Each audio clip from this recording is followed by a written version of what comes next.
What is up, you guys? Welcome to another lecture on optimization algorithms, where the goal is very clear. Given a function f of x, find a point x that minimizes f of x. In this one, I will show you what modified Damp-Newton algorithm is and how to use it with the exact line search algorithm. We will approach both methods from intuitive and animated perspectives. But not just that, I will also show you how to implement and animate those algorithms on Python.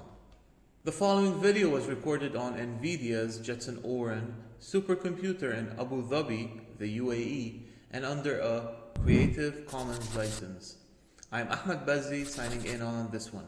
First, let's talk about the modified damped Newton's method and why it works. We first input an initializer and, like Newton's method, we use curvature information, that is, information relying on the Hessian so as to take a directed route. Damped Newton, just like Newton's method, makes a local quadratic approximation of the function based on information from the current point, and then jumps to the minimum of that approximation. Just imagine fitting a little quadratic surface in higher dimensions to your surface at the current point, and then going to the minimum of the approximation to find the next point. Finding the direction towards the minimum of the quadratic approximation is what you are doing. As a matter of fact, this animation shows you why, in certain cases, Newton's method can converge to a saddle or a maximum. This all depends on the eigenvalues of the Hessian.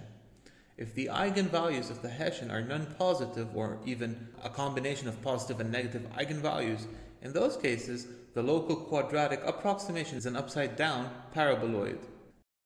The difference between damped and its modified version is that the Hessian may run into singularities at some iterations. So we cannot simply invert it because of the singularity problem. So as a remedy to this problem, we apply the so-called diagonal loading, or Tikhonov regularization at each iteration. Note that at the minimum, that is when the gradient vanishes, the regularization parameter, μk, is 0, which coincides with the damped Newton method. The modified damped Newton's method, like damped Newton, damps the derivative by a damping factor sk, with sk being between 0 and 1. Usually, this sk is obtained by a line search, like exact line search, Armio backtracking, Wolf criterion, and many more. Finally, we walk in the damped direction.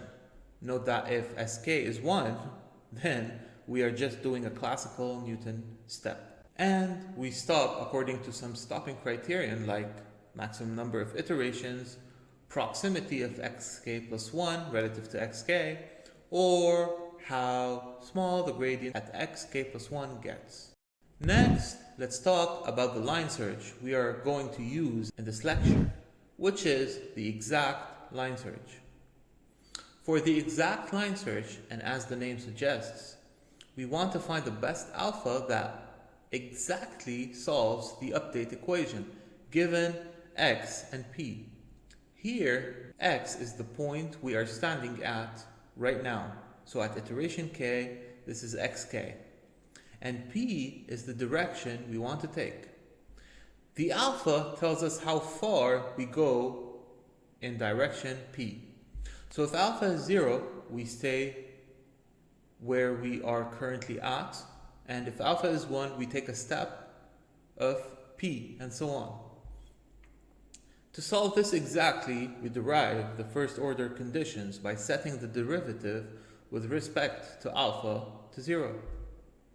Rearranging a bit, we finally get the equation p transpose f prime, or the gradient of f, at x plus alpha p is equal to 0, which is the exact line search condition. Perfect. Now, let's implement what we have demonstrated on Python. First, let's import some packages that we will be using along the way, like NumPy and SymPy.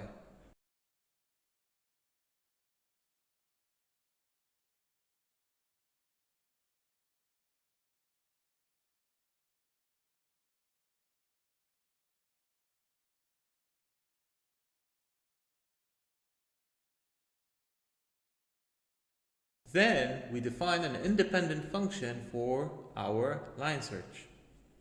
For that, we declare a function called exactLineSearch method, which basically takes in the function, the current x value, the alpha to test, and the direction p. And if the exact line search condition is satisfied, we return true, else we return false.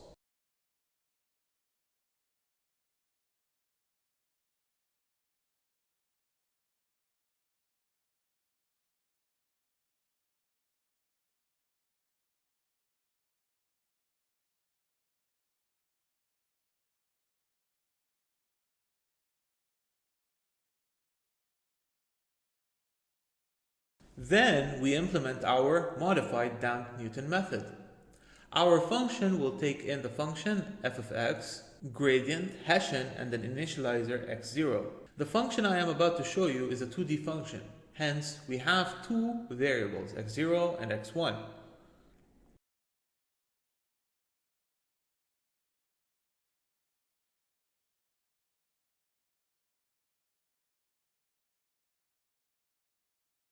So I will store all my variables in x0 underscore val and x1 underscore val, and the evaluated function in f underscore val, which is basically f evaluated at x0 and x1. I will then append the current value I have, where the first value of x0 is stored in x0 underscore vals, and the second value of x0 is stored in x1 underscore vals.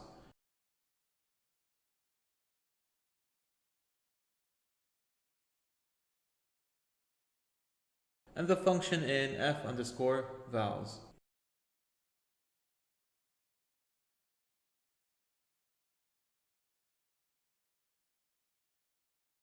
Next, we define the maximum number of iterations to be 500. We also define the number of variables to the problem to be the size of the input initializer x0, which makes sense. Let's also define our rho to be something less than 1, say something, for example, 0.55. The sigma as well, fix it to 0.4 and initialize our iteration number k to be 0. I will set tau equal to 0, and this value tells me how much I want to regularize the Hessian. Set a very small epsilon to define when to stop taking steps. We will see how in a bit. So this while loop defines the maximum number of iterations, and within I will compute the current gradient. Next, if the direction to take is very small in L2 norm, then it is not worth to continue iterating or walking, as the step size to take becomes less than 10 power minus 5 in the L2 norm sense. Then I will compute mu k, which is the amount I want to push all the eigenvalues of the Hessian. Then compute the Hessian hk. Then regularize the Hessian by adding a multiple of identity to hk, call it ak. Next, I will solve the equation ak dk is equal to minus gk to find the direction to take. Let us initialize m and mk to be 0, then do a line search. We keep shrinking our rho by multiplying it with itself, or doing rho power m each time, until the line search condition is satisfied. Then we break and update our x0 to the next value, where we step an amount of rho power m times dk.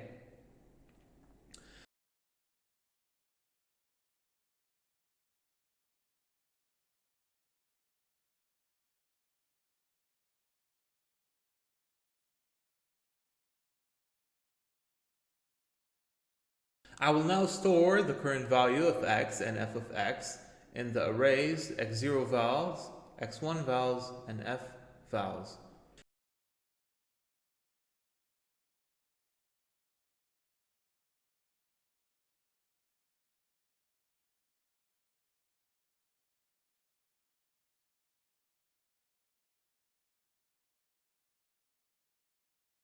We increment k to say that we are going to the next iteration.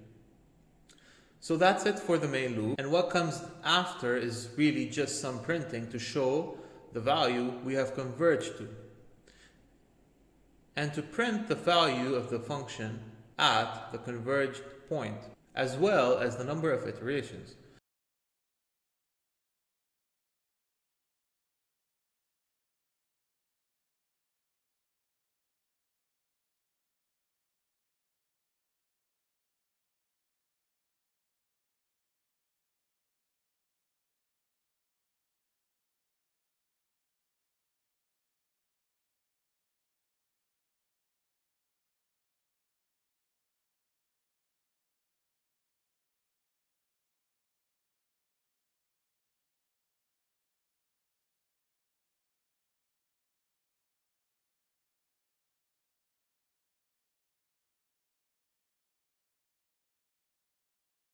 Finally, we will return all the stored values.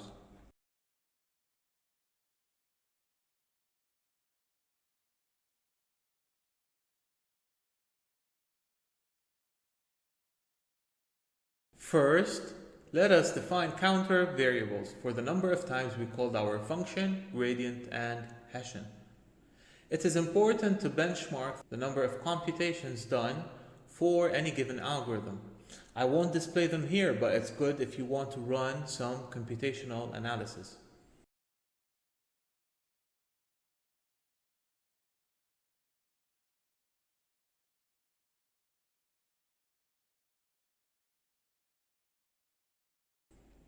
Next, let's define our variable through SymPy's index-based method. Then, let's define the number of variables n equal to 2, followed by the function f x0, x1,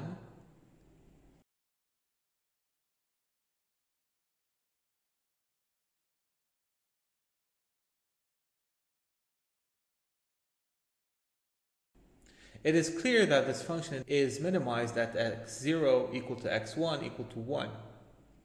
Then we compute our gradient and Hessian expressions with the help of SymPy's diff function, which simply performs a derivative.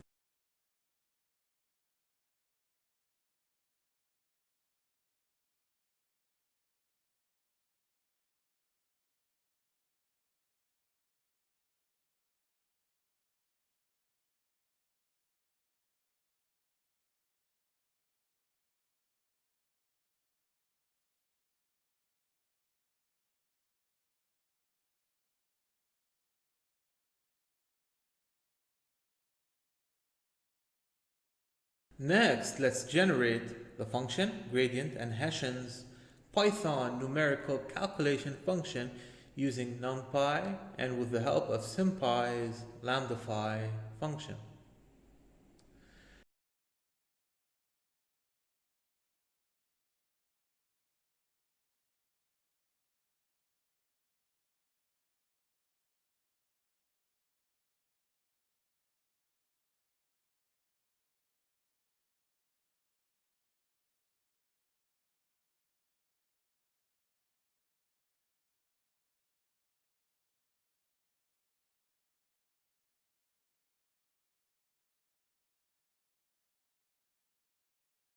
Then we define the functions as function handles, where fun represents f of x. This is only done to count the number of times we call f of x. For the same reason, I will create a function handle for the gradient and the Hessian.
Last but definitely not least, I will call my function to test how it performs for different initializations.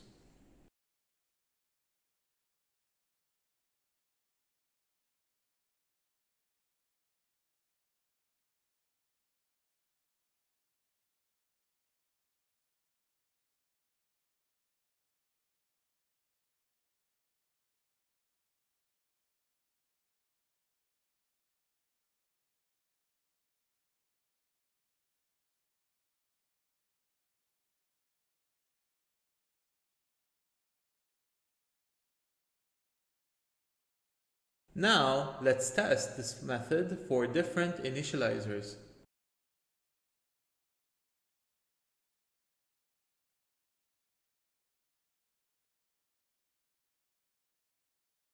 It seems to work. Okay, perfect.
First, let's create a folder called Animate Iterations. And within this folder, a script called func.py, which contains all my Python animation functions. I will start by importing NumPy. I will create two methods for animating in 2D and 3D. I will start by animate 3D, where I will plot f of x on a 3D axis and show the point xk per iteration in 3D. I will also mark the path taken. The inputs to animate 3D are the function f of x, the axis extreme values of x0 and x1 axis, as well as the x0, x1, and f of x values taken per iteration. I will import some modules in this function like pyplot from matplotlib, axis3d from mpl_toolkits, and animation from matplotlib.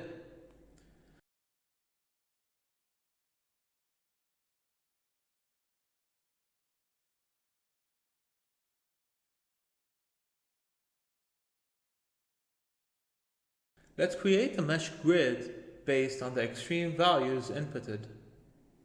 The mesh grid will contain 100 by 100 points.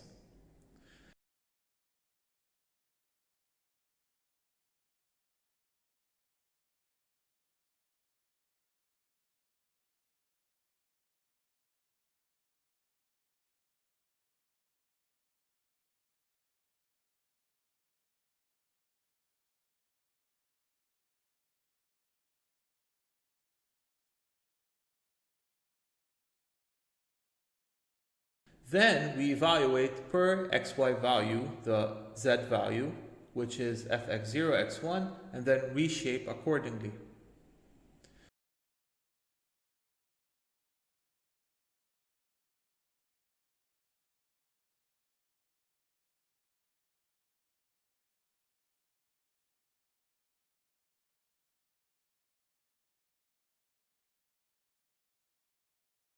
Then initialize a 7 by 7 figure and instantiate a 3D axis using axis 3D.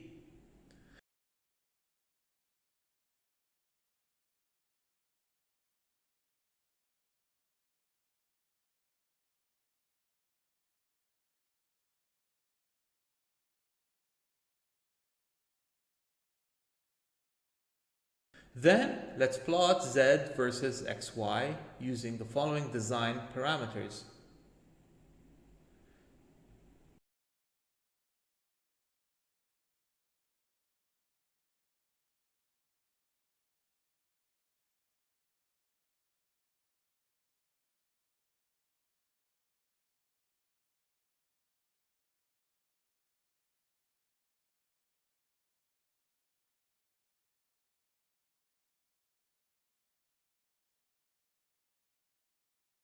Set the x-axis as x0, the y as x1, and the z as fx0, x1.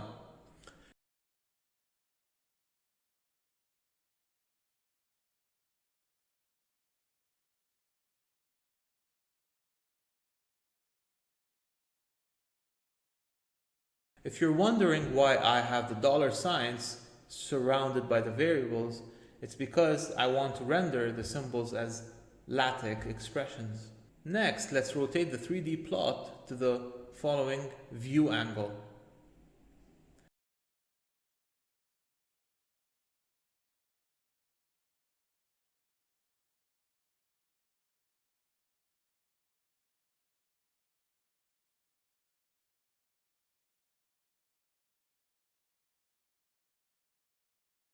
Next, we create the animation where the path then is colored in purple.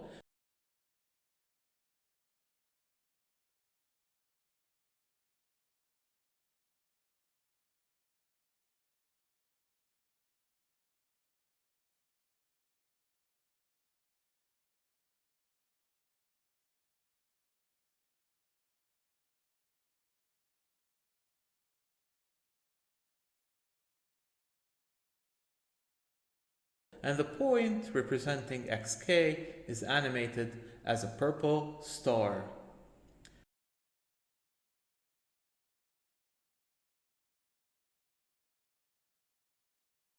Next, we use the following parameters for font sizes of our text.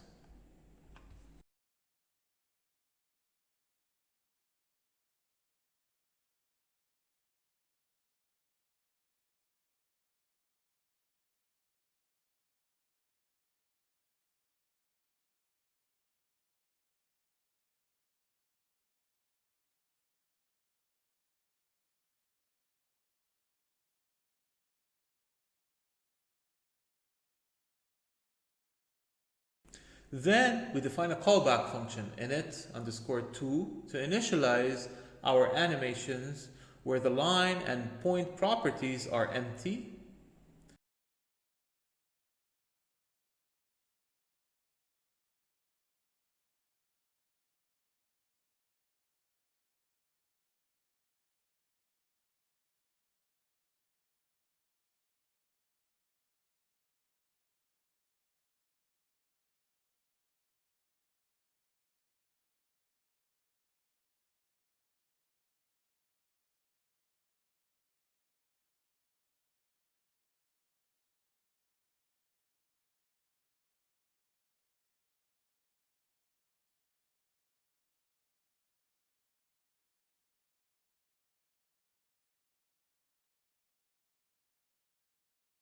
The text is also set to empty.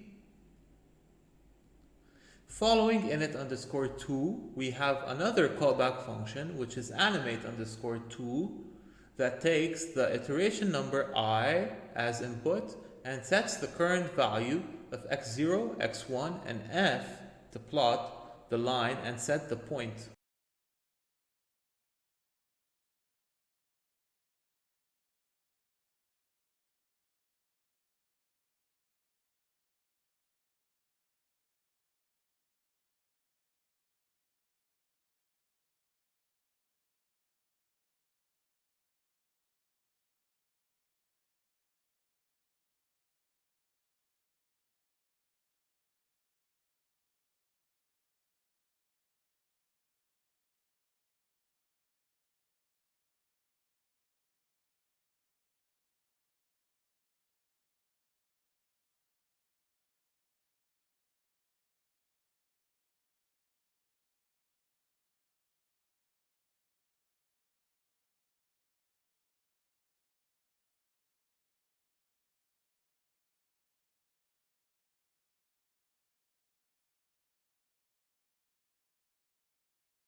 Optionally, you can have a legend.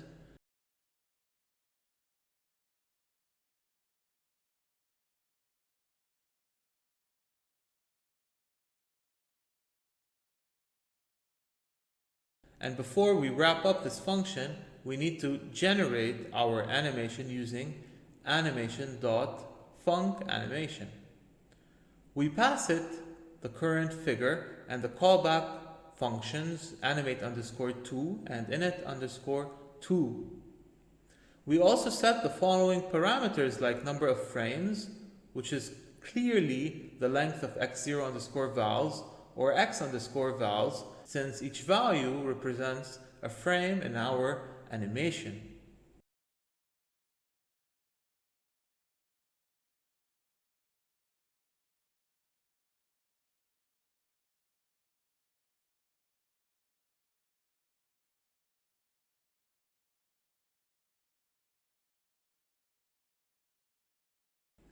Before closing the function, we show the plot.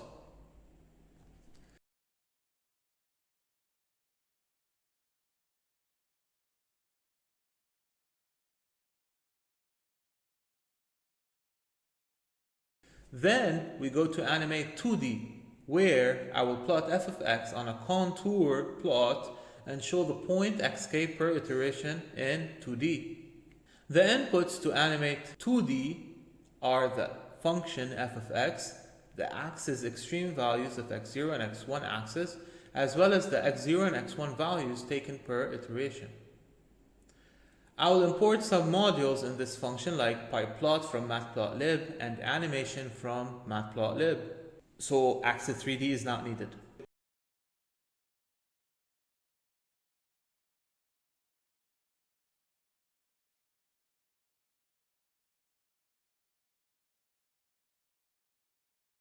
Like we did with Animate 3D, let's create a mesh grid based on the extreme values inputted. The mesh grid will contain 100 by 100 points.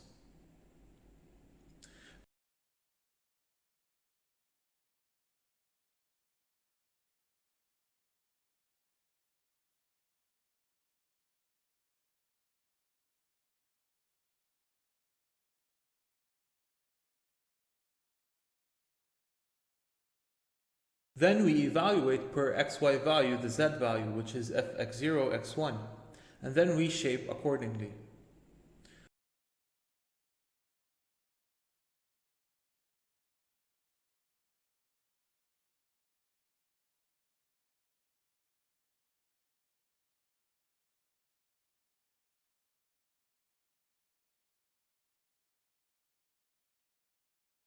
Then initialize a 7 by 7 figure and plot the data we have using a contour plot.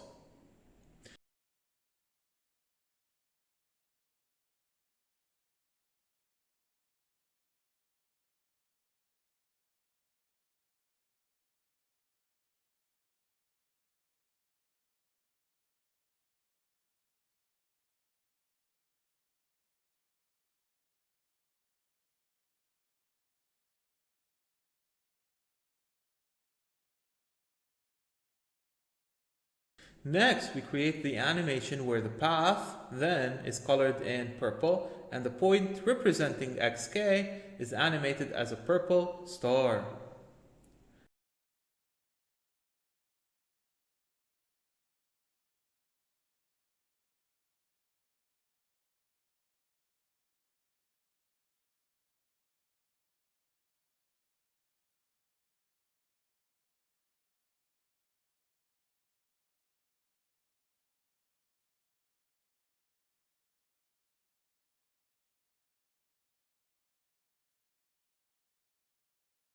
Next, we use the following parameters for font sizes of our text.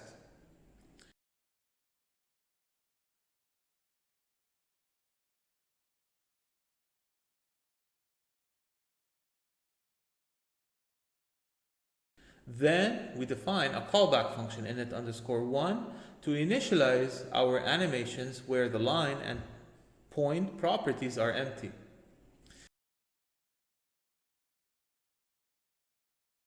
The text is also set to empty.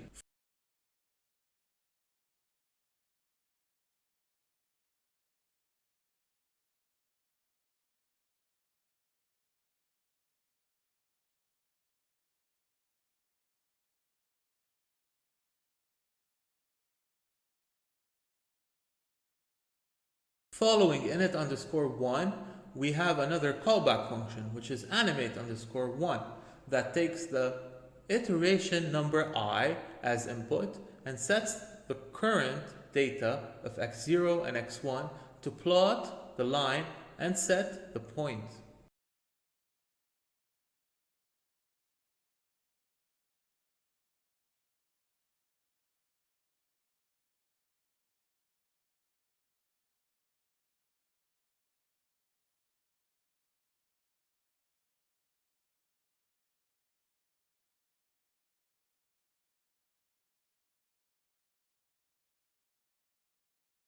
We now add a legend, if you want. And before we wrap up this function, we need to generate our animation using animation.funcAnimation.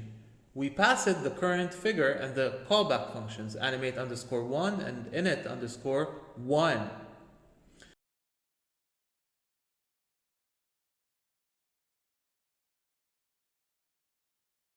We also set the following parameters like number of frames, which is clearly the length of x0 underscore vals or x underscore vals, since each value represents a frame in our animation.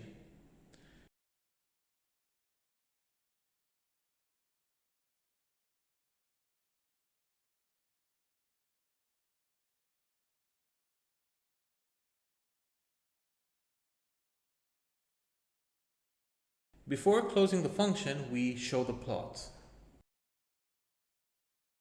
Now, after we're done with our Animate Iterations module, we import it as follows.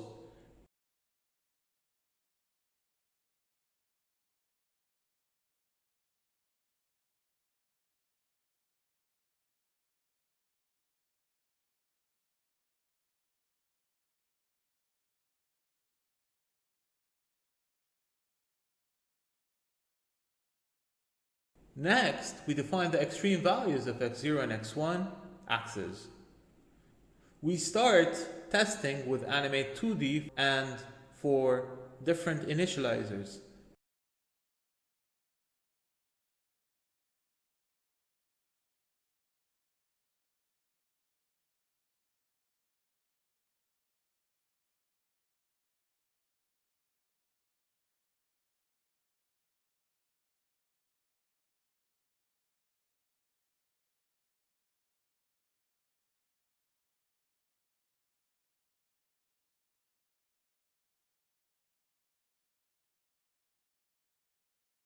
The convergence is smooth and looks really nice. We can also test this on 3D animation as follows to see how the method iterates in 3 dimensions.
And that's about it. If you enjoyed the video or found anything useful, you can support me by liking my video and subscribing to my channel. If you have questions, kindly leave them down in the comment section below and I'll get to them as soon as possible. I am very grateful for all the support I received over the years, so thank you so much. I'll see you then.